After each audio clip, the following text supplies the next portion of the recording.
Today I got some of my very funny and amazing friends. I got Maagic Collins, Neel Ghosh, Dave Helem, Fizaa Dosani, the second A silent. Still one of my favorite jokes of hers.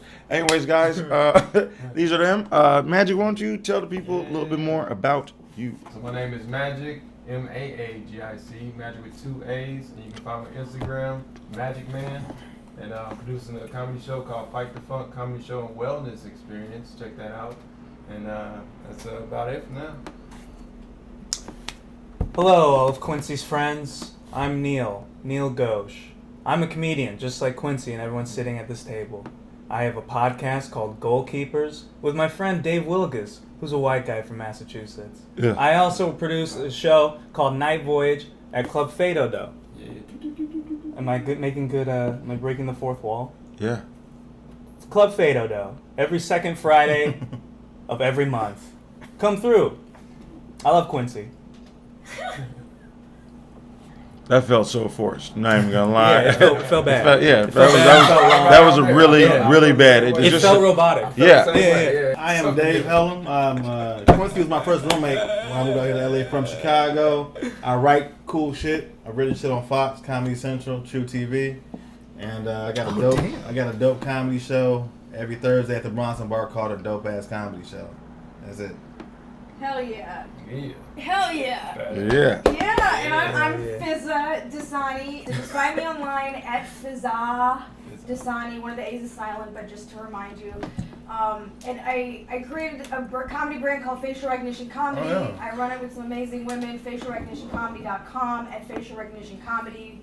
It's a national tour. We're going to be in New York at the end of the month. We're going to be at Westside. I don't know when this comes out. We're going to be at Westside Comedy the second Sunday of every month. Irvine Improv, July 23rd. I don't know when this comes out, so It comes out Sunday. Yeah. And we have a weekly podcast called Facial Recognition Comedy also. You're really And hijacking shout out the intro. to Zara and Paula V, Right. my amazing co-producers. Yeah. Yeah, and I think I'm gonna post a twerk Oh. video, so follow me on Instagram. That's a good button. Break that out. She really hijacked the intro for sure. That was we went from a shitty one to yeah. So we on tour. Don't know when this motherfucker's drop. Dig that. Listen. Matter of fact, I'm about to start celebrating. I'm like, I'm over here talking to Neel. I'm like, oh, you could have asked for sure. It was fine, man. It was fine. Great. I'm Quincy Jones, the comedian, and I do a little bit of everything. I write dope shit. Working on my second special. This one's called Still Here. Doing that. Trying to find a place to film it at. I'm not going to do it in LA. I do Chop Shop. I do Happy Hour, Q's Happy Hour, and a movie review where I review movies with 3 categories, which is Test of Time, What the Fuck, as in Who Watched This, which is like a write-off for the studio, and Sorry I'm Late, which is like me watching a lot of classic movies that people that I'm late to. Maagic, where you from, man? I'm from LA and the Bay Area. Yay. Wow. You know what it is. Go hyphy. Neel, where you from? I was born and raised in Iowa, Cedar Rapids, Iowa. 319, dog. Yeah. You would swear he's never talked to a camera before the way he's. I'm looking deep. Dude, I took the Meryl Streep masterclass. Oh, okay. She said you gotta connect. You gotta connect okay. a half inch to the right of the lens. Yeah, that's where you make your moment. Right there. Really? I mean, she What does Meryl It's Meryl Streep know? Streep. No, I'm joking. I only also watched the trailer, so I'm gonna be real. I didn't spend the money, but I remember that tip. Anyway, I'm from Iowa. Went to college out here for 2 years, and then I finished college in Atlanta. That's where I started comedy. Dave, Damn. tell him where you from. I'm from Chicago, man. I'm sorry, I'm from Chicago. Less enthusiastic to this camera. He's like, It's the iPhone, Chicago. yeah. I mean, The I'm lens from on this. the shy, I guess. I am from Wherever you guys, one of the greatest cities on the earth, Chicago, Illinois. During the summertime, there's no better place. During the winter, you can have this shit, but I love my city, and I've been out here for 2 years. I grew up in Florida. I'm not ashamed. Born and raised in Florida. Florida woman. Like we were persecuted. Yeah, but you know what? Yeah, it is. Look right at me, It too. is what it is. I'm It's not not an excuse. reliving It's my an truth. explanation. But I've been in LA for over a decade, so. What? Yeah, but I still that's claim a lot. Florida. You know, it is what it is. I have to. Maybe it is a little bit of an excuse. You know. Yeah, no, I'd love. You're from what part of Florida? Fort Myers and Miami. Fort Myers and Miami. Yeah. Heard. That's where I got this gold. Yeah, cause we Don't just. say. Anyways, you guys all produce shows. Yes. That's kind of dope. And so like you guys all produce shows. And so for people who are trying to get, like what would be some advice for someone starting out a show or like thinking about coming to LA and starting comedy? What are some gems you guys got to share with people? Yeah, I mean, I'd say don't wait around for anyone. Create your own stuff. No one's out here discovering anyone. You have the internet. Just produce something. Start a show. And like, you'll probably start several things, and the thing you're most inspired by that probably, you don't even expect is what's probably going to hit. It's crazy. I went through withdrawal from stage time, coming from Chicago. So I noticed that I had just moved out here like 5 months. So I'm a baby to LA. So I'm like, I'm getting rusty. I'm not going up. Yeah. And then I started I'm going to create my own show. And then I did it monthly. And I was like, this is still not enough. So I started to do it weekly. And then people were like, are you sure you're going to be able to do that? Because I've done that. And it didn't work. I said, bitch, I ain't you. Okay? I'm not you, bitch. Right? So I did it weekly. And it's been going on for 2 years now.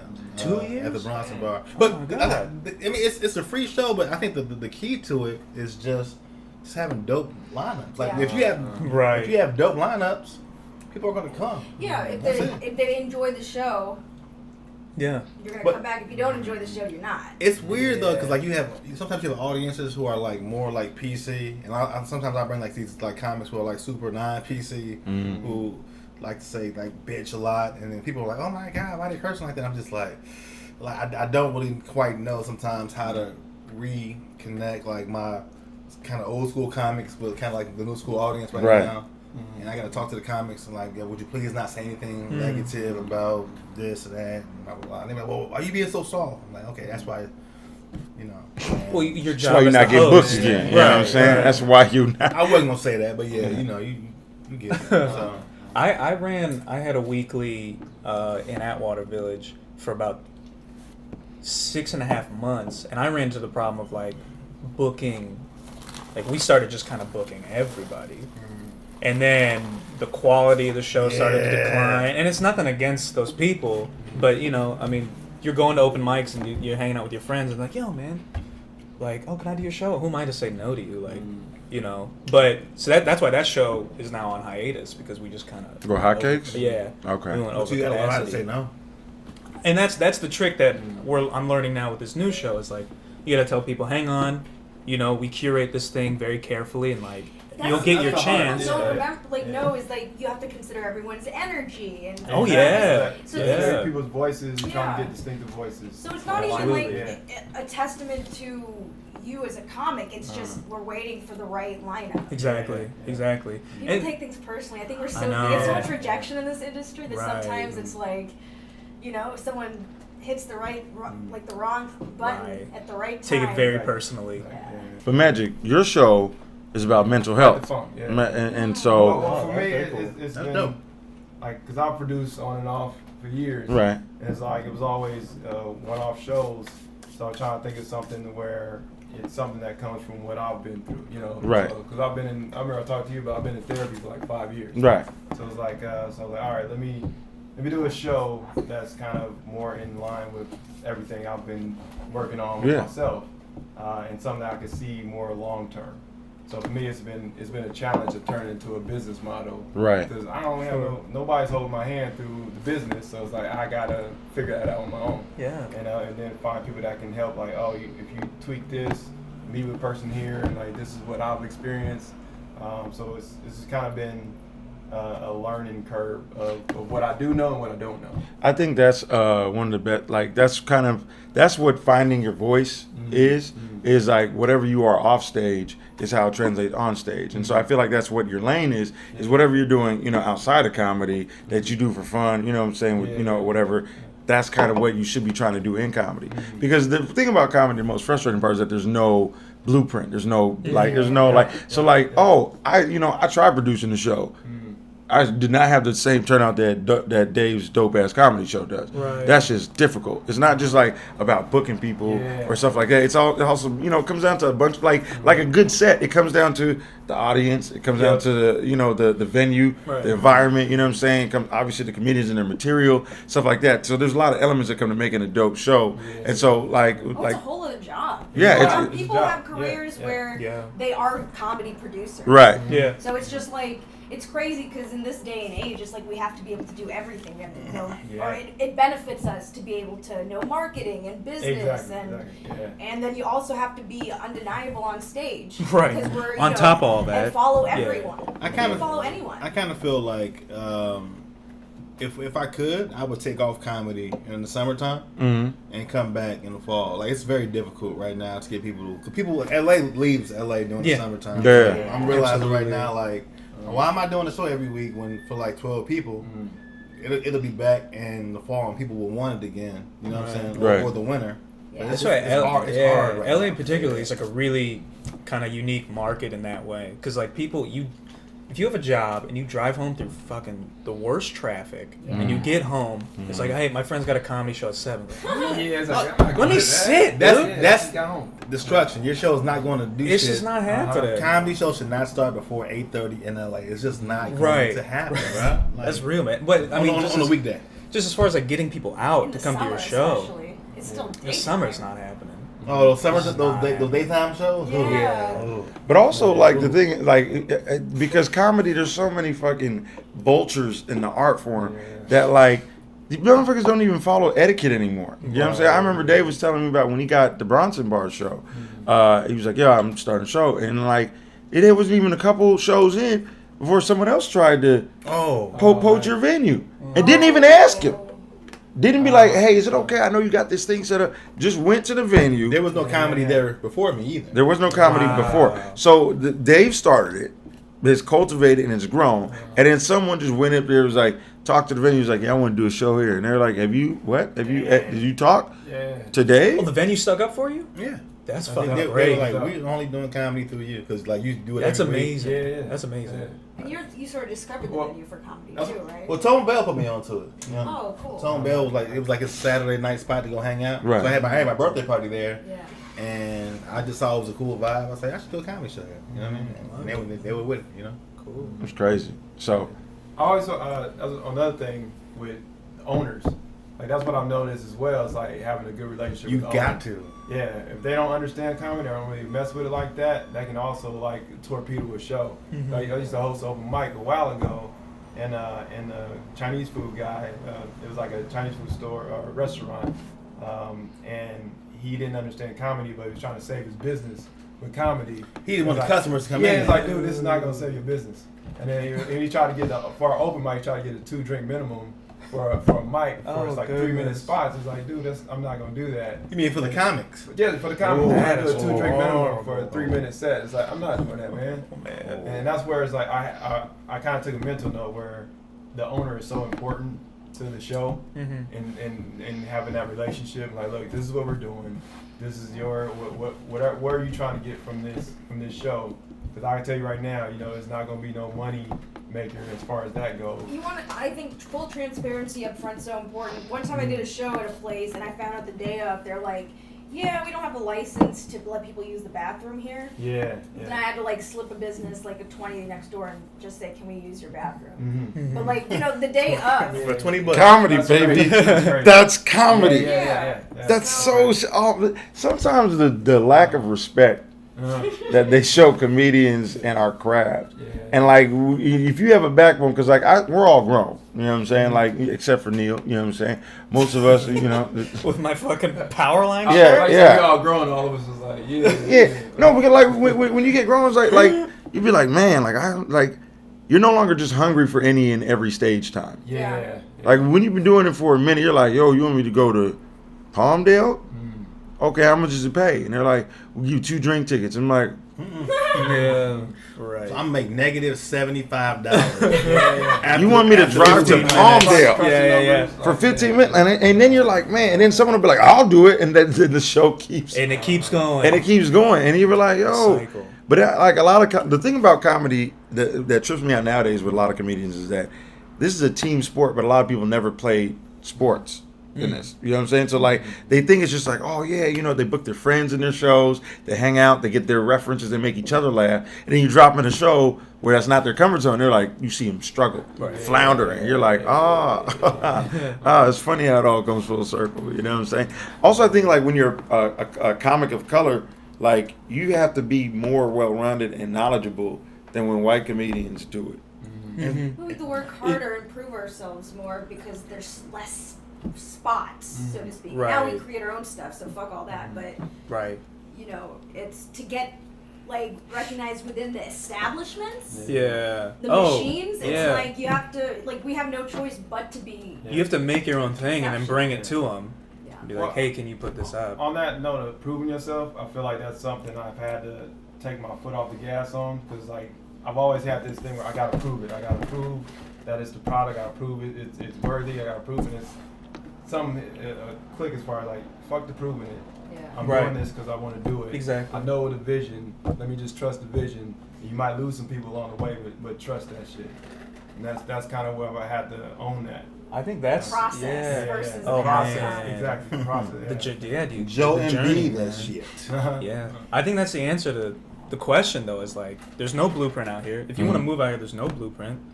Like, you just have to make your own shit, and then at that point, you're just playing the game, and you hope it fucking strikes lucky. Good shit happens. People are trying to cash in on diversity now. Yes. Well, it's like, all right, every company that has money said, all right, well, we want to have a special or something that's like similar to like Goat Face, you know what I'm saying, or Def Comedy Jam, where it's just going to be a night of comedy devoted to this audience group, so that way we get more people to follow into our bigger, you know, Big Brother corporation.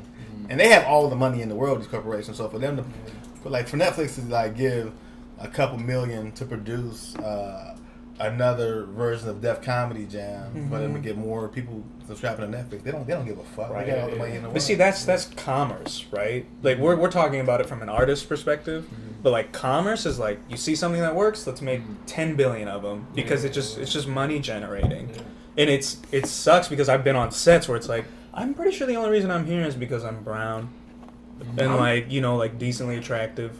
I've definitely felt that on sets, and it's like, you know, you want to give credence to your talent, but sometimes it just kind of feels like you're checking that box for them. I mean, sometimes I feel like it's so important, like, to just get in. Like, once you get in, I gotta get better It's about luck of the that. draw, I gotta get better about that in general. I don't know how we don't Like, have it can be both things. It's not How we Well, just sometimes it has because to you're be, down. because it's like, okay, if there's this one spot they're trying to fill, they're going to fill it with the person who... Right, is the best at that so thing. Yeah. If you get the job, you still get the job. If a I white feel guy's you. mad that he didn't get it, well, he gets all the other jobs. I mean, you know... Yeah. There's still, like, I'm sorry, lately, like, I've had a lot of white, Caucasian, what's the proper term? Like, people... Cracker. But like people, a lot of, and often this has been the last few years, a lot of, and friends, even friends, white friends have complained, actor friends have complained about losing parts to people of color. Oh, yeah. But that's the thing, is like, that's historic. I guess when you lose privilege, it feels like you're losing something, right? And you're not really, they still have more roles than all of us, right? Yeah. Right? Is that true? Oh yeah. Yeah. Majority. I mean, like, you think about. I was playing this game last night with a buddy of mine. It's like, go through IMDb and see how many actors of color or women have more than 10 great movies. And when you look, you see that white men get the opportunity to fail and get another shot. Yeah. You know, like Chris Evans or something like that. Like, he was in the fucking bad Fantastic Four, and he's Captain America now. What was that movie with Chevy Chase? Wasn't he? National Lampoon. Wasn't he? Is in some of those like comedies like back in the day? Yeah. Before he was like a superhero. And Chevy Chase was a superhero? I No. think Chris you're talking about- Evans. Oh. He was in one of those like high school like hunk movies. Yeah. Yeah, I yeah. I don't remember the name of it. But point being is like, He was also the Human Torch. that's who he was. Before he was fucking Torch. That was awful. Captain America. Anyway, man, I mean, you just get more shots if you're a white dude, and there's still like 80% of the roles are. It's interesting to see like white friends like struggle with having to be mindful now, like like them verbalizing like wait, can I say that? Them saying the thing like wait, hang on, is that okay if I say that? But you guys like just chill, bro. I mean, I think they use a lot of the same actors in general, though. Like in I'm not discrediting what you're saying, 'cause I agree. No, go ahead. I just think that we're in a game where, like, a lot of times when they cast people, they go with what people know, and it's like we could take a chance on you as a young, cool guy, but it's like we already got somebody. But I think that's the thing about the game, at least the acting game, is like you see, like we confuse, or the industry equates draws for like sales. You know what I'm saying? Like people will still go see a Leonardo DiCaprio film, of course, whatever he's in, right? Yeah. And they equate that to good, but that's not true. It's sort of like the way the industry now thinks followers equate to talent. Yeah. And they'll be like, "Oh, how many followers you have?" I'm like, "Did you watch the clip I sent you? Yeah. I gave you some heat." They don't give a fuck though. Yeah. They don't care. As long as there's views on this on this content. Exactly. And then that they want that to translate to butts and seats, which translates to money. Exactly. Or Right. sales, which translates to money. So that's the thing. Does that really help? Do people with a shit ton of followers? Does that really, are they filling out? They are though. They filling out are. work, yeah. They are Yeah. like small theaters. So you Like can understand where the business, from a business standpoint, Right. because this is not from an artistic standpoint. Right. This is a This business. is show business. do This you is a know show. do you know Hi Davis? About it? Yeah. Sells it all the time. Right. And, like, and he's not the strongest comic at all, but it's like people just are. And he started doing that. Like, it's weird because whatever you blow up with, that's what they're gonna sort of like make your shtick. Like you guys know Ha Davis, right? You know Ha, Yeah. and so he was the one who was like, God, you know what I'm saying? Chance the Rapper put him on, coloring book, Right. boom, that shit shot to the moon. And then he had to develop the strength to be a comedian. Yeah. So it's weird, like they still do this stuff, even though they're realizing that the people aren't strong. When Dat Fam won America's Got Comic, or what was it? Last Comic Standing, they put him on the road. He only had 20 minutes of material. That means a feature had to do 45 minutes. Oh, And he would just come in. Wow. But they were just like, he's selling. And people, obviously, the people like, once the light gets shining, people are like, oh, that's not that funny. A lot of people who have a lot of followers, people are like, oh, yeah, I saw that person. They weren't. And so, like, talent still proves. But the thing about talent is, like, they're not working as hard as the non-talented. I had somebody in my inbox yesterday. They inboxed me. They said, "Hey, congrats on all you're doing. I'm sorry I haven't been to a show, but when you book Marlon Wayans, let me know because I will be there." And I thought about this for a second, and that just confirms to me that because Marlon is a great actor. You know what I'm saying? He's very funny. Like, he's not the strongest stand-up at all. No disrespect, but like he's not. And it just shows you just that people don't give a fuck about you being funny. They just want to see the person that they like on stage. That's all this shit is about, man. Being likable. And once you learn that the person that they have a crush on, or not even a crush, but just kind of like a personality crush, cool, right? yeah. Is on that stage, then they will come see you. Don't give a fuck about and being funny is just an added bonus on top of them fucking with you. Mm-hmm. You can't bomb, right? But you don't got to be killing. You just got to be likable. Yeah, I mean, this is a people business. It's like when we first started out as comedians. How long you been doing it, Magic? On and off for 8 years. What about you, Neel? Improv 8 years, stand up coming up on 4. Fizzy? 6. Dave? 10, right? I'm 10 as well. When we first started out doing comedy, it was like we had our cards. Remember when you got your cards ready? boy. Right on Yeah. every word. Cards, and you're like, yo, man, you had your business shit together. You're like, I got a website. Check out my MySpace. Check out. You can find me here. I'm in top 8. You can find me. You can do this shit, right? Like, yo, for real. Like, that was the thing. Yeah. Then you get into it, and you're like, oh man, I want to be funny. But now the roles are reversed because now it's like the longer you go in it, you have to have your business together, and being funny comes second. Yeah. And it, Isn't that nuts? And that's a hard thing. To realize that? It's like a tug of war because, like, as an artist, you just want to focus on The craft, yeah. and then it's like you understand if you just focus on the craft, you're never gonna get your stuff out there. And it's like so it took me so long to really kind of like, all right, I gotta address the business side of it, or else I'm just gonna get lost in the shuffle. Yeah. or you're just treading water. You're just going in a circle. Yeah. The thing is like Dave, guys, has a dope ass comedy show here at the Ronson Bar. He also had it in New York.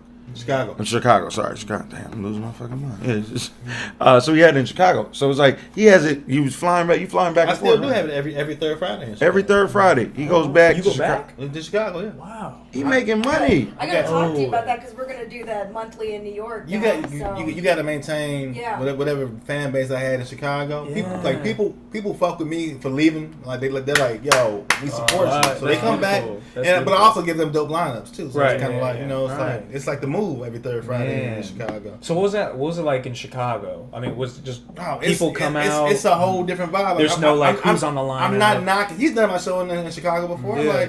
Like I'm not knocking the LA show. The LA show's cool, but the crowd sometimes is just kind of like. Yeah, short laughers. Yeah. Short. They were like, the yeah. laughs die quick. That was funny. No. They were like, and you used to hearing that joke carry for at least 5 more seconds, and then you like, Yeah. shit, I just gotta stand in the sun. It's a free show in LA, so people give you free laughs. Uh-huh. In Chicago, that shit is $15. Yeah. It's an experience. Yep, They yep, get yep, free yep, popcorn, yep, yep, right? yep, So yep. they come to the show. They come to the That show. was so. They come to the show, and it's like a date night. It's like, yo, we here, we having a good time. And then you have like drop-ins, like Hannibal Buress, Chris Red, people like that Hell yeah, to come man. in, like. Yeah. But you pay for it. Right. And It's the at fir- experience. At first it was $5. Right. Then it was $10. But I'm coming back once a month. Now it's 15. You know what I'm saying? Like it's grown. That's what. So we had that hotcake show that I was talking about. That was a free show, and I think that's also what kind of contributed to its sinking. You know, people have the perception, even if you have a dope lineup, if the perception is that it's free, Yeah. well, That's it's what I'm like it's struggling free. with. The quality is free. But then. see, that's the thing. That's the thing. Like, we jump like comedians. Like, there's nothing worse than an ambitious open micer. You know what I'm saying? They'll be like, I want to produce a show. You want to do it in this fucking janitor closet? Yep, I'll do it. I'll do it. I'll sell it. I'll pack that janitor closet out. You're like, no. Then Know you your worth. No, exactly. Yeah. That's the most important thing. You got to know your worth, and that's why you guys, as producers, first of all, I think that comedians should get paid. If you're selling tickets, you should get paid. If you're doing a show at a venue, you should at least get the venue to. If they really want the show there, they have no problem breaking a couple bucks. If they're making money, the talent should be making money. Exactly. Absolutely. Oh. Period. Absolutely. What I'm learning, this has been the biggest thing. We have a non-comic producer for New York, and I highly recommend that to all Yes, comics because yeah. the day of, Yep. even if you can produce Yep. your ass off Yep. before and after the day of, you want to be talented because you want to be able to bring it on stage. I don't want to have to think about, oh, so and so needs a drink, this, that, Yeah, and the other. Like, because then I'm not. My focus is elsewhere. Yeah. So, 100%. if there are any non-comic producers, preferably women of color, Yeah. in LA. Damn it, lost out another rule. I don't know when this comes out. More angry white people, man. Oh, we don't get more jobs. Comes out Sundays, guys. Comes out every Sunday. Now you know. Now you know. Comes out every Sunday. Do you I you produce them yourself? On or- top of that, I have an amazing assistant that helps me. Yeah. And like, shout out Kathy. Shout out to you. She's like amazing. But it's one of those things where you are I wearing had so none of many that. hats. My show And was you're on. scrambling. You're I had trying to make food, calls. drinks, You're trying to make everything. sure people come on the show. Trying to Look take at care that. of everybody that you can get just kind of scatterbrained. Yeah, so- I mean, having a team helps. I don't know how Yeah. a person does it themselves. Mm. Like we have Stressful. You burn out. three of us It's just produce the shows, but we're all comics. Mm. So the day of, we're still again finding the same issues. Mhm. Yeah. I mean, it's doable, but once the shows get bigger and bigger, it's like yeah. okay, there has to be some delegation, otherwise That's what I've had to learn. Even it's gonna be a just- quality issue. Yeah. Yeah. Even just like managing the green room. It's nice to have producers there. We have two amazing, Jamie Bozak and Melissa Gruen, amazing producers, and they're just our steady during show day. Like they're just rocks for us. I talked to Jamie about maybe like doing our West Side show. Oh yeah. Yeah, so. I Jamie, couldn't highly recommend anyone else. Who used to run the improv? No, not Jamie. It's Jamie Bozak. a younger woman. She is a comedy producer. That's Okay. all she does. Well, she just produced Or the like, comedy. not, I don't know if that's all Like she like does. like That's- Marianne Ways type I think so. Yeah, like not a Okay. comic. You Right. said like That's Marianne what- Williamson? Ways. Oh. New York. I thought you were Like talking about the Simone. author who's running for Like president. Simone Baptiste. Yes, Yeah, yeah. with sauce or Sarah Mello. Yeah, Yeah. exactly. So that's Need that, man. that's crazy that we're producing when that is like a whole career in itself. Yeah. And I then mean- we're all probably like Crazy. acting, writing also. So those are But- like other careers. It's But like, see, that's also the thing. how am I Like, supposed to work this hard and look young? I mean, it's you pull it off. Thanks. Yeah, Yeah. killing it. Not bad for a cracker. Anyways, a lot of you guys, I brought you guys on here because you guys are also all great writers. I'm a huge fan of a lot of you guys' joke writing ability. What are some writing methods that you guys have? I don't believe in the Jerry Seinfeld write for 4 hours. I mean, I loosely write. You know what I'm saying? I usually work it out in conversation and whatnot. But Dave, you write for TV. You're writing for Laugh Mob, Laugh Tracks. All that, you know what I'm saying? You wrote for, the James Davis show. I got a real simple process. It's live, and then funny shit will happen, and then when funny shit comes, if it's just a premise, you put this shit down in your phone, right? And then you put enough in your phone so that you'll remember what the fuck it is. 'Cause a lot of times you'll put shit, you'll put shit in there, and you're like, "What the fuck was this? I was drunk last night. I don't know what this is about." But you kind of write a synopsis in your phone about what that premise was and what it is. So you go back to, you be like, "Yo, I'm gonna come back and flesh that out." Yeah. But when you just try to like come up with stuff from scratch, a lot of times it's just like it's not inspired necessarily. But when you're just writing because you have to write something, it very rarely feels inspired. But like, it's really cool that you've been in a lot of writers' rooms where there are deadlines. So do you have to sort of create that inspiration for yourself? Because it's like you gotta have shit on deck. Like when you just have a lot of stuff that you may use, it doesn't get picked. You still have it, right? So when you have another deadline to do, you submit the same shit. You know what I mean? Like you might punch it up and make it a little bit more updated, but but still put in a new idea. But you start just building a catalog of sketches and script ideas and also like invest in yourself. I know a lot of people who want to write this shit, but they don't have final draft. They don't have final draft or even Celtics, which is like $9.99 a month. Like, put the money in this shit. I remember my first. I'm so embarrassed. I told somebody I was a writer, and I gave them the script in Microsoft Word, and it was like, it was like nigga, and it was a white dude, right? and it was Fizzy. Fizzy said, "Nigga, you give me this shit. You bring this sketch to me on my wedding day." My daughter's I'm so embarrassed now to go to this person and be like, "Yeah, I'm a dope writer, man. Here's my script," and it's a Microsoft Word. He's just looking at me like, "Yeah, man, all right." Right. They're not gonna read that shit if it's not formatted correctly. So it's just like. That's kind of half the battle. Presenting the shit is half the battle.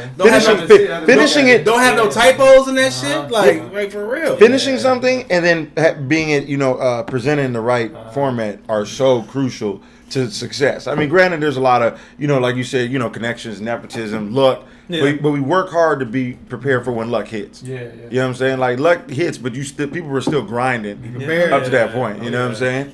I usually starts with like I'll think of my best ideas when I'll go for a walk. I love or like when I'm driving, sometimes I think of a great idea. So that's why I got this, because I don't want to be texting and driving. Just writing with a pen and driving? Yeah, it looks like shit. It's like I've done that. It's something. It's just. I did write a handwritten letter. Oh, see, we were on the thing, but usually, I mean. I'm sorry, I can't skim over the fact. I think I missed. He's like, I don't like texting when I'm driving, and then Fizzy's like, yeah, but like a handwritten letter. He's just get the ink, I'm being responsible. Oh, fuck you! If you knew the idea I had in my head, you'd stop and write this down too. I think it's because I can look up. I can keep driving and just write, and I know what's coming out. Was like if you're going blind with your thumb, you get a bunch of typos. There's a microphone button on your phone, right? Yeah, we gotta teach you I know, man. There's all this new age shit. Hi. But I'm whatever. It's the process. Whatever works. What about you, Fizzy? What's some of your writing? I do a lot of. I write all day, like when I get ideas. So I'm very like loosey goosey in that sense, where I don't like. Because I've talked to a lot of people who take 2 hours every day to write. They'll sit down and write, and for me, I get very. It's hard for me to sit still. It doesn't feel good. I think I walk and write. I'll get ideas when I'm driving, and I'll pull over. I'll actually type and. There's a microphone on your phone. Hi. So I guess I just am sort of always writing down premises when I get ideas. Right. Sometimes I don't know if something strikes. I do a lot of writing on stage as well. Oh, Like if I can, like if I feel strongly about something, I can. And then do you listen back Yeah. to that? That's something I've been needing to get better at in the past year or so. you listen to your own sets? Just going back and editing ideas. Oh, just yeah. in general. Yeah. Just like not doing an idea and then being like, oh, okay, let me try it for a few weeks and then it's like, Yeah, you come back with new eyes on it. yeah, it's really amazing. Like, and now I'm finding new chunks where jokes that I wrote, like maybe when I started, now fit into these new chunks and these ideas. And that's and that sort of leads me to my next thing about like people are just putting out like because the game is like the internet has allowed us to be able to put out content and consume content, and more followers, they want more content all the time. I feel like it's let people stop putting it like the emphasis on like what a special is. Yeah. Like remember when like I think I could even say 2012 was like 6-7 years ago. So like 6-7 years ago, I remember when the album was the thing. Right. Like when people were like, I'm recording an album, I was like, oh shit, Dave's recording an album? Ooh, you know it's about to be heat, okay? And then people would get a bunch of sets around the city and they'd be like, oh, I'm running a set. Like, oh, Dave's recording an album. You got to come to that. Right. Now it seems like motherfuckers like they're bored. They're like, oh man, I'm about to do an hour. you're like, wait, what? You're like, yeah, man, I'm about to do an hour. Like, how long you been doing it? About a year, 2 years. I'm about to do an hour. I got an hour. And I have to sit up there, and like when people talk to me sometimes, like I cannot. I don't have a face. I don't have an acting face. I can't hide this damn. So someone asked me like, yo, one person came up to me, they're like, yo, man, I saw your special. It was great. I was like, hey, thanks, man. Respect. Much appreciated. He's like, but why are you here at the open mic? I'm like, what do you mean? He's like, you're a millionaire. I was like, I'm sorry. What'd you say? Yep. He's like, yeah, you probably got $1 million off your special, right? I was like, let me put this in context for you. These numbers. Dave Chappelle got $60 million for 4 specials. Chris Rock got $20 million for 2 specials. So you're telling me my first special, you thought I just got $1 million? 1 mil? He's like, yeah, when you put it like that. I was like, yeah, just want to put that in context for you. What do you think the next step in comedy is? Like, because now it seems like it used to be albums, now it's specials. It seems dramedy in one person shows. Like, I think people are beyond, like, you want to get your laughs in, but they want to sort of take you on a journey. Do you guys watch Rami's new special on HBO? Oh, I didn't. I saw him run the hour, but I didn't see the special. Yeah, so, Yeah. I mean, I don't like to sort of color people's opinions, but watch it, it's sort of like the same thing, like, really good. not the same thing, but I've been seeing more specials where people are taking chances and doing something different, and some people don't like it. I enjoyed Homecoming, from like Simon with the visual stuff in the back. I've been seeing like more of an experience, as opposed to just like just telling jokes, because people don't have the same attention span that they used to do. So now it's like somebody just talking, unless they're just up there like rocking it for an hour. Yeah, you gotta have like shit. I mean, you don't have to, but people get people invested, like interested beyond just sort of like. Laughing. So did you mean with the Rami thing, just like the way the jokes are actually told, where like you'll take them on more of a journey, so that the payoff is a little bit harder when the joke hits? Yeah. So it was very engaging. Yeah. Like he's, when you watch him, it's like you want to watch. He's also likable as fuck. Yeah. Super likable. There's a lot of things too. I mean, it does maybe just comes down to the talent. He wouldn't have a special or a TV show without that. True. Yeah. And the TV show is amazing. I watched the whole thing in like 3 days. It's on what? Hulu, right? Hulu, yeah. Okay, It's called Rami, very good. And it was, we have it, like, I was raised Muslim, so it was relatable to me, and we haven't really seen families like that represented on TV. Like, that's crazy. It was crazy. You don't realize what you're missing sometimes until you see it. Like, oh, damn. Yeah. Like, I needed to watch this. Before we move on to another question, I wanted to add one thing about the writing process. Right. I tend to find that when you have conversation with people, jokes kind of just start to flow. You know what I mean? Like ideas start to flow, right? Right? Mm-hmm. So, and as comics, a lot of times we are stuck in our own world of we have to do this, we have to do that, and we don't reach out to people. We don't hang out with people unless it's something that is associated with a comedy, right? So like. You just don't have those same interactions as you would with your friends or anybody like that, because we're just all doing our own shit. So it's like sometimes you just have to, like I said, just live and take the time to be like, you know what, I'm gonna go just kick it with people, and then just experience the stuff, and the jokes will create themselves. The opportunities will. You just have to remember to put them down somewhere when they occur. Yeah, that's a great point. Like I know it's for me, I don't circulate well. So it's like, but when I do, like when I'm making the effort to reach out or do like a volleyball outings or whatever, like that's where I feel healthy. And then I feel like You feel better. Yeah, so you feel better, and then the jokes start coming more. Yeah. I was like, oh shit, like this is more of I need to be doing more of this. I'm trying to sit myself or isolate myself and write. Yeah. Like This is self-care more healthy. and Yeah. like living life are so important. Mhm. Like what else are you gonna talk about? And then also if you're Yeah. like not in that right headspace, how can you create? A Florida Very Muslim. simple. If you not fucking with that, you fucking up. All right, that's all I'm gonna tell you. Florida Muslim? A Florida. I practice organized religion. I'll just put that out. Okay, all right. Well, That's that, not- that can't. But that's my. It's like someone who's raised Catholic. You're gonna have a lot of baggage. What if we just replace every article that started with Florida man with Florida Muslim. Florida Muslim. Ate somebody's face after bath. Like, Then someone. see how shit just flows? Someone's reading. I thought they didn't eat pork. They're eating faces. That's crazy. What is this? What's going on? It tastes like pork. It tastes a lot like human, right? I don't know who they is. Cannibals? Florida Muslim strikes again. You know, That's the name of your first sketch show. Right? Florida Muslim. Florida Muslim. I'm gonna see, look, That does lead me to my next point. So, like, outside of comedy, what are some things that you guys do? I know you're in music. Me and you, I connect with you on Talked about jazz. that, yeah. So, like, for those of you guys who were Still Shed. Neil went to Emory and was music major then, right? At USC out here. I was jazz studies major. Jazz study major. Yep. And he went to Emory for what? Film, and then I also I continued to study. He could jazz. play mean saxophone. So music is a big part of your Yep. your Yeah. existence. You know what I'm Day to saying? day kind of thing. And you know what sucks is like now I'm thinking of like because I practice, but it's like, all right, how can I put this out in content? Where it's like, no, maybe can I just enjoy this one thing that's for Exactly. myself? Yeah. It's I don't- weird. It's that in between. I don't like- need to comment. I don't need to make everything about comedy. Yeah. You know what I'm I saying? play at Kill Tony on Mondays. God, right, right. It pains me. The tone pains me. Oh my God. Fizzy, outside of comedy, what are some things you got going on? I paint. And I know, like. Oh, yeah. So I Yo. posted something that I painted, or I found. It was very good. Thank was you. dope, Yeah. yeah. My mom is an artist. My sister likes to paint. It's sort of. So I just sort of did it for fun. It's meditative. It's like the sort of same thing as walking. It's like sort of doing something kind of repetitive. Yeah. But, you know, I don't know, moving forward.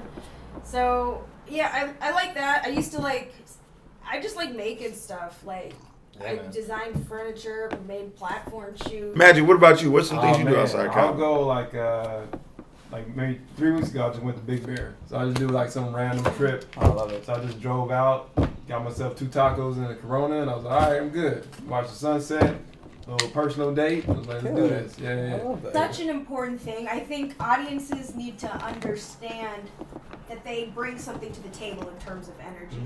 Like it's such Not like the one, whatever you give to the comedian will come back tenfold. Right. Athletes, like it's, Right. You ever had like a dry spell of booking and then you get your homie toss you that spot? You like, whoa, nigga, it's been a Right, minute you since need I've been it, on a right, hot you show. need it. Yeah. I know Dave's show about to be Yeah. cracking. Oh, I can't wait. It's the anniversary show. I yeah. mean, you might even put on a fresh fit, put the cologne on. You get there early. It's a lazy.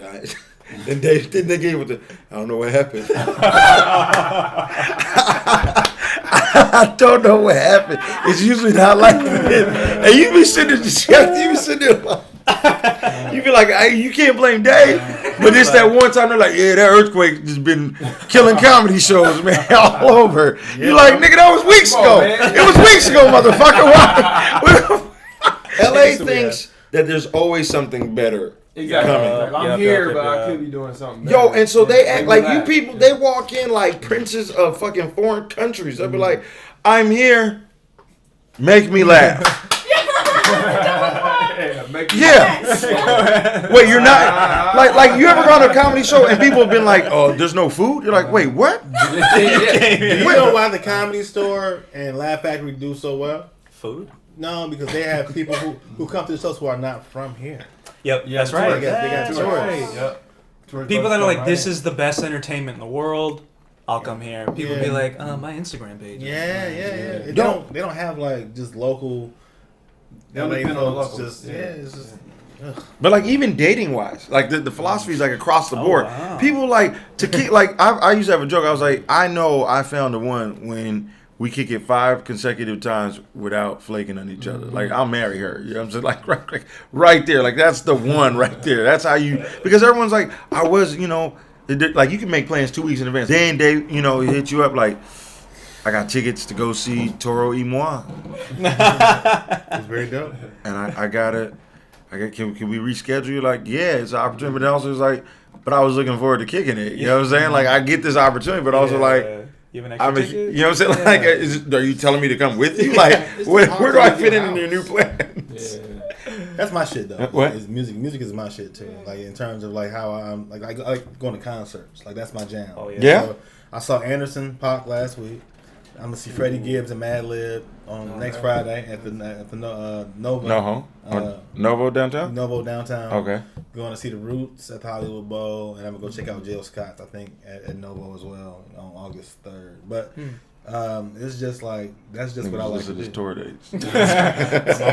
It's like I'm with the Roots. I was kicking it with Anderson last week. I'm with the Roots. I'm gonna go check out Jill. Hey, what up, Jill? Shout out to Jill Scott. Boom, boom. And then he just posted a picture of Freddie Gibbs the other day. So I was like, I just met Freddie Gibbs. Yeah, at the Comedy Store. Yeah, that's amazing. And I was just like, yo, I love Practice. That's like my favorite song on the album. It has this like amazing Donny Hathaway sample. And he was like, wow, people really enjoy like when you can tell them specific shit about their shit. Like, yo, because it means you're paying attention. Yeah, I do. You take a picture, it was dope. I mean, I look like a total like nerd. More intimate shows, and like I do too. and like really strong vocalists. Oh, word. Oh yeah. I like Carmen Rogers and Yeah. she's dope. I mean, Like- it's like live music, man. Like people who can just like not just sing, but like sing. Yeah. You know, Oh, like, sing with Let it it out. out. Yeah, Yeah. Here it go. Oh my gosh, yeah, you look adorable. Oh, that's the picture. It's like, But also like Freddie Gibbs gave him like a Colgate smile. He's like, Yeah, he's yeah, like yeah. this guy. Look at this guy. He enjoyed me. Okay. Yeah, awesome. We enjoyed each other. You gonna spend money regardless. Yeah. You are. You know what I'm saying? Like you can try not to. If I have it. I couldn't get the words out. If I had it, I would spend it. When you don't have it, you don't spend it. Like we were talking about going to a place when you have money. Yeah. I have those same places. LA is undefeated. Word. LA is under. LA is undefeated. Like LA is like, you think you guys. LA is like depression, like in a city form. It's like, oh, you think you killing it? It's like. All the time. Don't All worry. the time. Yeah, Don't yeah. worry about I that. saw you feeling yourself. Oh, you killing it with hotcakes, right?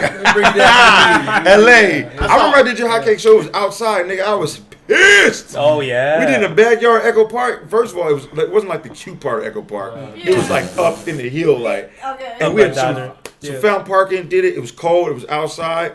He had It was cold.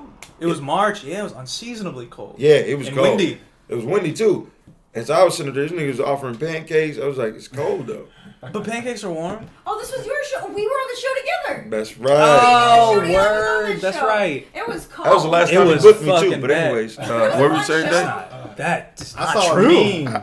I saw a meme yesterday, and it's that meme of the black dude was like it's pointing to his head. Yeah. He was like, he said, "You can't make it in LA if there's no LA." Like, as a feature, you're getting paid $100 per show, right? And $600 total for the weekend. And then he would allow me to sell merch and stuff. So, but you know, people who come to the shows don't want to buy my damn merch. They want to buy Tony's merch, right? So, Right. like, they might support me. You know what I'm saying? Right. I might make like $300-400 a weekend if I'm lucky. But that's still $1,000 that I've made doing these days. I still have to buy my ticket. And if I'm lucky, my round trip ticket was like $2-something. Right. But sometimes people be like, "Yo, can you feature next weekend in Buffalo?" Where it's like, Oh yeah. "Yo, It's expensive to get that's to Buffalo.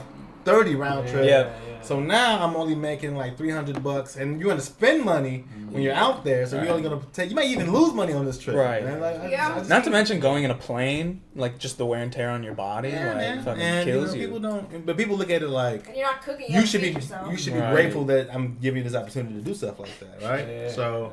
That goes back to the treatment of comedy Exactly. and the art form. Right. You should be Grateful. grateful. You should be grateful. It's like, nigga, I'm providing you services too. Uh-huh. They're like, I can get somebody else. I'm like, but it's not me. He's like, yeah. You can get someone different. But at the Right, same time, right. people aren't coming for the feature. You know what I'm saying? Like you might get some fans from the last time. Like you might get 2 people. Like, oh, I remember you from last time. You was a school teacher, right? And I'm like, oh yeah, that was me. But they coming for whoever that headliner spot is. So you just know your position. And I'm like, all right, well this ain't for me right now at this point. I want to go. That's true. Get my Judd Apatow on, and now come back once I make a dope movie and come back and headline off my credits. Yeah. And my mediocre comedy. You know what I'm saying? Like, my first job that I got as a writer comes from somebody who has a position to put you in the writer's room. Yeah. Like that's Right. That is that's how it's going to work majority of the time. James Davis had a show on Comedy Central. I came in for a meeting. I thought it was really dope. I didn't get the job. Somebody else got fired from that show. James said, "Yo, did the manager hit me up?" I was like, "No." He said, "We're trying to bring you out," and it happened. And Wow. and I came out there. Nah, the He was in Chicago. I was in Chicago Oh, you kicking were it with there. Dave. Oh, yeah. Every time, because I met Dave when Dave was out here visiting. That was in October. Yeah, it was in October. So I went out to Chicago, and I was out there doing January. stuff in January. And Dave was like, he's like, man, I don't know, man. I'm like, oh, you got the job, man. Don't trip. In fact, when you get the job, hit me up because I know you're gonna need a place to stay. I got you. Don't even trip. He's like, I don't know. Like, what was I not? That's crazy. Went around. No lies. You're I had complete faith because Dave's funny as fuck and pen game vicious. Okay, so I was like, "Oh, you got the job. Don't trip off that." He's like, "No, man, it's taking him a long time." I was like, "Don't trip. I got all faith in your abilities in God. So you'll get the job." Sure enough, 2 weeks later, he's like, "Oh man, you still got that space?" It's like, "Yeah." Because I told you I knew this was going to happen, so come on out. You know what I'm And he saying? was very gracious because I remember he had a roommate at this time, and I was like, I was on the bed, like in the middle of the living room at first. You know what I'm saying? So I was just out there, you know. But you don't care. You just happy to be out there. Of course. Yeah. Of course. I was on stage. I got the text. And I was doing a show in Chicago, and I went to my friends like, "I'm gone, bitch. I'm gone. I'm gone. I'm going to LA. Bye. I'm better than all of y'all." How's 2019 been for y'all so far? I think Been up and down. I feel like emotionally, it's been good on paper, but like, I mean, it's a minute by minute thing. I'm rooting. Yeah, it's up and down. It's up and down. I feel like it's been good on paper, Yeah. but in actuality, It looks It's great better. on I'm Facebook. sorry. It's great on The Facebook. statuses are killing. yeah, Killing It's the up and down, statuses, though. man. I'm averaging 120. It's just such a triggering business, and then Yeah, the rejection. having relationships in the industry is tough. Like dating stuff gets complicated, so that's annoying. You date within the industry usually? Not usually. I mean, I usually just, I don't know. I just Damn, as soon as we got, that was the quietest she got this whole interview. As soon as we talk about it, she's like, That big dick energy. yeah. She went real cracker on that one. I'll tell you that. There was no Mandingo in her. That was cracking. Like dated. Cracker dick? Dated. What are some of your guys' goals and plans? We're gonna wrap it up. What are some of your goals and plans for the future? Comedy Oh yeah. wise or personally or wherever. Yeah. Well, I've got a bunch for myself and for the facial recognition comedy brand. We are going on tour. We do have them on the show. Yes, I mean, it's everything. Everything. Want to build an empire. I don't want to like limit myself. But you be acting like you crushing it in that right now. I mean, you know, At least on as it Facebook. flows. It look good on As paper, it you know, looks so. great on the gram. But yeah, I just want to sort of be open to just everything that makes me happy. Have you booked any pilots or anything? I haven't booked a pilot, but I got close. I got close, and they ended up going with a celebrity. I could have sworn we talked about it. Priyanka, probably. You know what I'm saying? No, there's others. I think she's half white. Magic, what you got? What you working on, man? Man. What are you trying to manifest? Like along with you, like I've come a long way as far as like not dependent on, because I do commercials here and there, but it's like I can't depend on that. It's two X factors. It's audio control. It's the Caesar thing. So Yeah. so for me, it's been focusing on the building. And then continuing to build, fight the funk, continue to what's that vision look like, try to pitch it to the colleges and get it out and into circulation. You want to tell people what Fighting the Funk is? Yeah. Fight the Funk is a comedy show, wellness experience. It's from my own experiences and building a team together, and we go talk about mental health. It's not all mental health, it's comedy first, but we do touch on mental health. Is the funk like depression? Yeah. Okay. Exactly. Okay. Yeah. Oh, that's awesome, man. Yeah, So you thank you. want to take it to I got colleges because Yeah. that would do well in that sphere. In organizations. Yeah. Okay. My goals. I mean, like I think for me, like the stuff comes like with just the waves of like, oh, I'm doing well, then I'm not doing well. Like I really want to figure out how to be consistent with just like my general day-to-day outlook. Because like if I'm in a place of like steadiness and happiness, just like internally, then everything just kind of comes from that. But it's when you start, you question yourself, you're just doubting yourself, and like that kind of manifests into like vices and shit like that. Yeah. So like I'm just trying to keep everything really consistent and stable. Are things consistent and stable right now? Right now in this moment, I feel pretty good, Okay. but I'm surrounded by good people, so that's probably why. Yeah. I mean more in general. Oh, yeah, I would say so. Okay. I would say so. Yeah, things are pretty good, but Dave? I want to get into more directing. Like, Really? yeah, it's not something that I don't know much about at this point. Okay. But I realize that when I'm writing stuff, I'm getting more of an eye of what I want the camera to look like when I'm doing it. And, I get notes from so last year I was able to be a comedian and I got to act out my own joke on this show called Laugh Tracks on True TV, right? And I got to act in both my jokes. It was cool. But this year, I got to be in it, not in front of the camera, but I got to write out all the recreations for 60 bits for the upcoming season. So me and another person wrote out all of them, right? And I just noticed myself putting in these notes like camera angles from above, we revealed this, and I'm like, I could not only write this, but if I had the knowledge and the equipment, I pretty much could also see how I want this to look once I get more knowledge about them. So that's kind of what I'm going to start researching now. And as I make more money and stuff, I want to put money to the side so I can start buying equipment, so I can start playing with stuff. 'Cause I got a GoPro, but that's not a real camera. I don't know why I say stuff twice. It's not a camera. But I want to start getting real equipment. Did y'all catch that? But if you ever want to get into it, Sam J, the person who's directing this, he's also really done it. He's done a lot. So he's done a lot. He worked with Ty Lopez, a famous YouTube star. He used to be with him. So Sam, if you guys ever have any camera needs or directorial questions, talk to Sam J. He also has his own production company. What is Sam's Instagram handle? Sam J Comedy? Sam J Comedy. With the E. Yeah. J with the E. Oh. Sam J-A-E Comedy? Yeah. Some of my goals, I feel like, to sort of piggyback on a lot of what you guys said, is I'm really focusing on finishing things.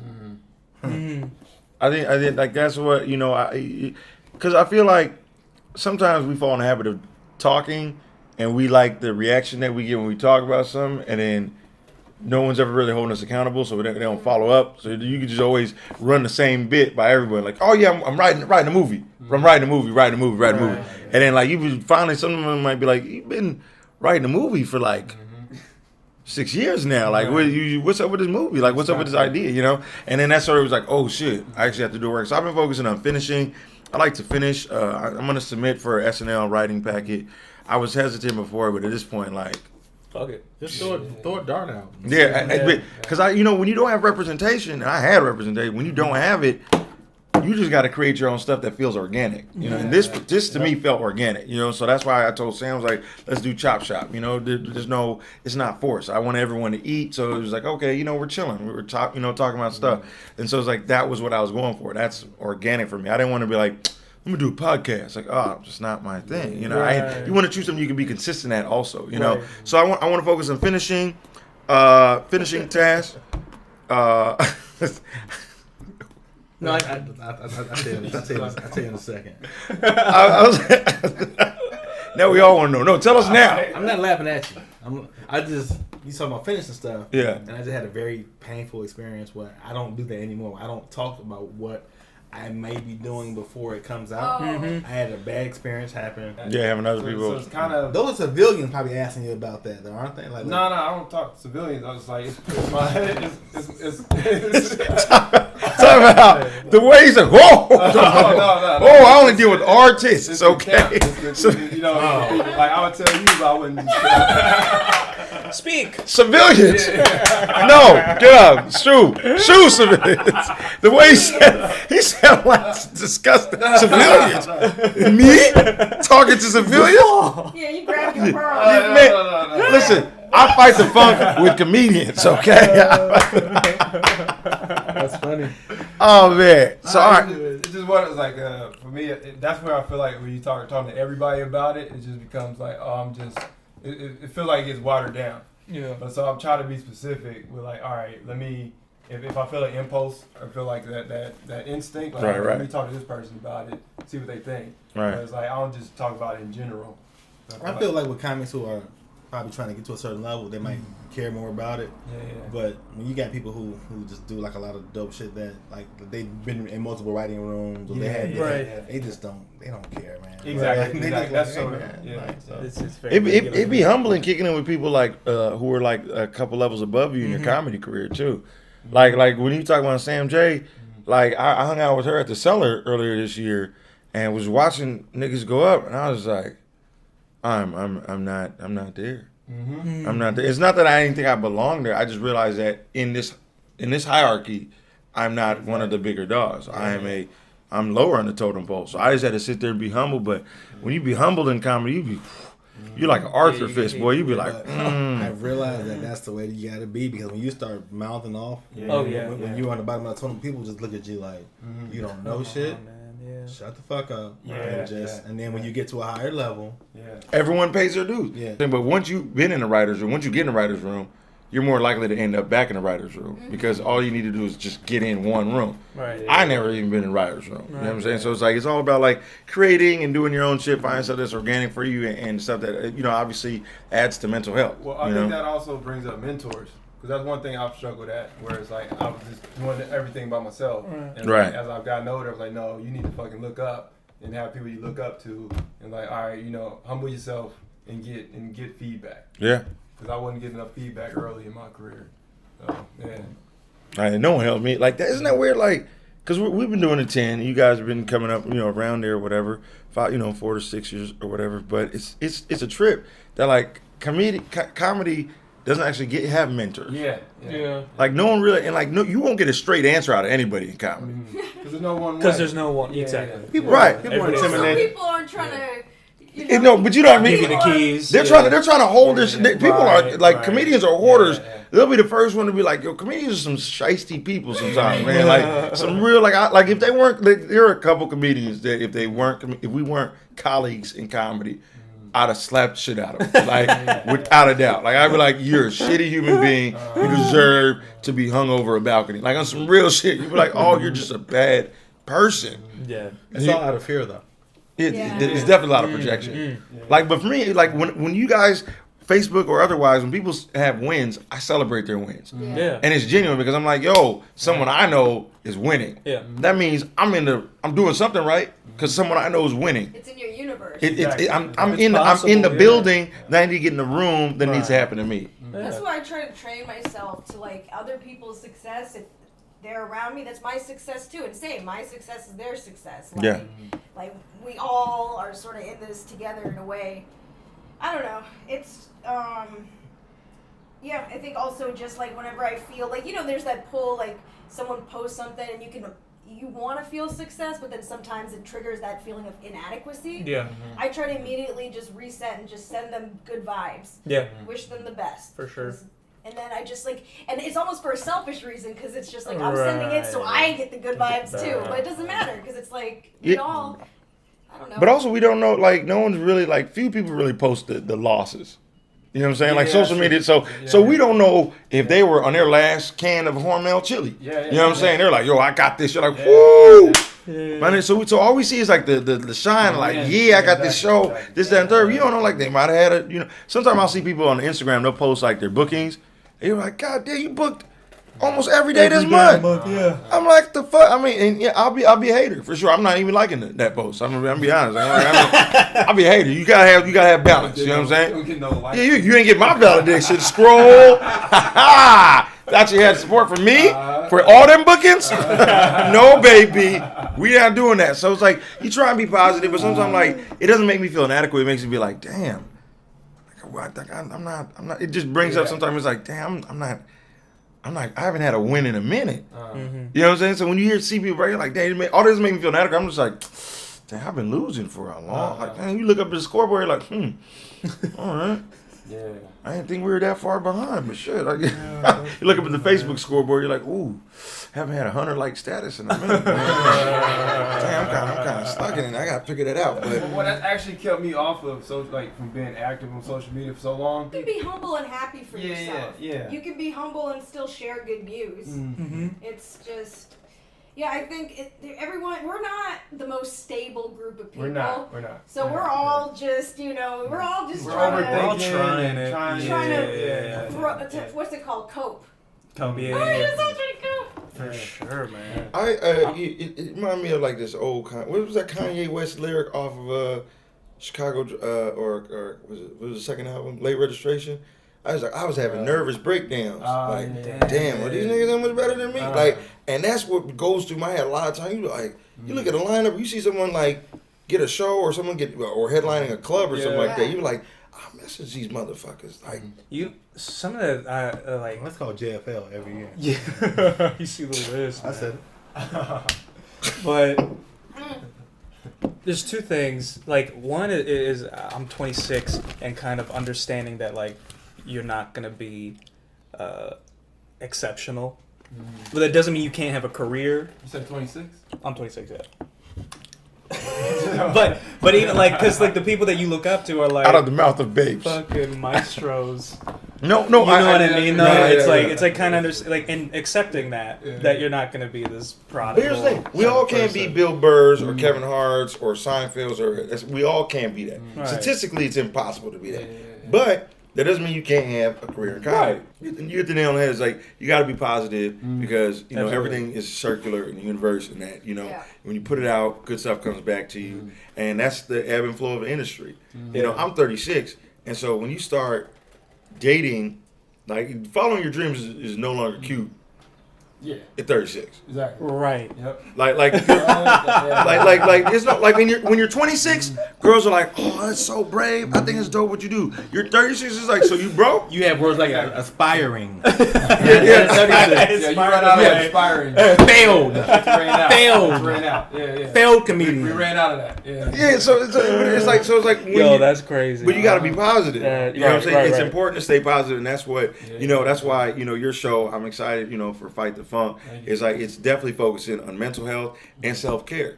Because as comedians, for some reason, they just have us thinking that we got to go all the time, do everything. And it's like, we don't.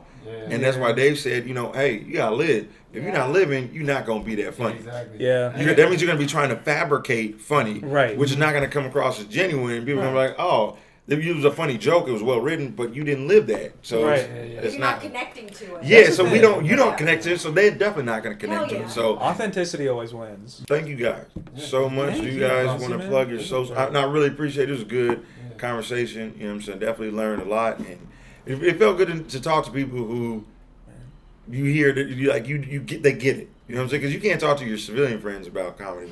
Civilians? Get them out! Magic doesn't talk to civilians, all right? So when this... Peasants! He goes through Don't just picture it's like a Crown Royal robe right there. It's like, peasants. What are you going to do? Trash human being. Fizaa, you guys want to plug your social media one time? Get out. Fizaa Dosani, Fizaa Dosani, FizaaDosani.com, and facialrecognitioncomedy.com. I am Dave Helem. That's just at Dave HELEM for everything. On Instagram at Neel Ghosh, NEEL.GHOSH. I'm Magic with 2 A's, and you can find me at Magic Man, and you can go on my website, MagicHollins.com. Now, is that across the board? Or Magic Man across all social media, Instagram? I just use Instagram. Okay. Oh, All right. Well, we know he's in a witness protection. Facebook is, He's like, he doesn't talk to civilians. He doesn't have a Facebook. I don't. Yeah, too many civilians on Facebook. Okay. I only deal with family and comedians. All right. That's all I fucks with.